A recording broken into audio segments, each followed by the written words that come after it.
Good morning, have a nice day. আজকে আবার একটা নতুন ভিডিও নিয়ে তোমাদের সামনে চলে আসলাম রিমা।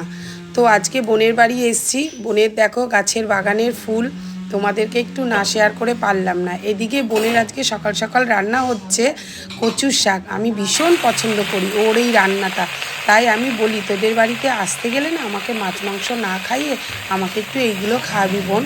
তো বোন ছোট ছোট করে কচুর শাক ওর মাসিকে দিয়ে কাটিয়ে নিয়েছে, নিয়ে একটু ভাপিয়ে নিল লঙ্কা দিয়ে, নুন হলুদ দিয়ে এই কচু শাকটা প্রথমে একটু ভাপিয়ে নিল। তোমরা দেখতে লাগো, আর বাড়িতে যখন তোমরা এই কচু শাকটা রেসিপিটা করবে দেখবে খুব ভালো লাগবে।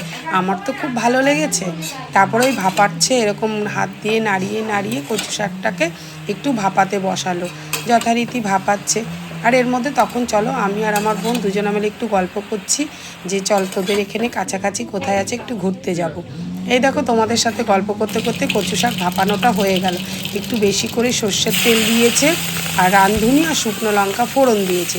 দেওয়ার পরেও বেশি বেশি দেখো কতটা, মানে কচু শাকের থেকে ও চিংড়ি মাছটা বেশি দিয়েছে।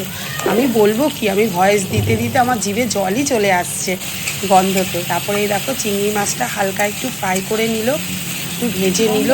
ভাজাটা মানে ভাজাটা তুমি তোমাদের মনের মতো একটু ভেজে নেবে, নাহলে মাছ তো ভালো লাগবে না শাকের সাথে।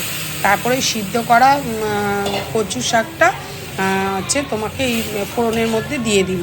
দিয়ে এবার এটা একটু নাড়াচাড়া নাড়াচাড়া করে হালকা একটু মানে মাখা মাখা করবে। এই দেখো ওর থেকে আরও জল বেরিয়েছে।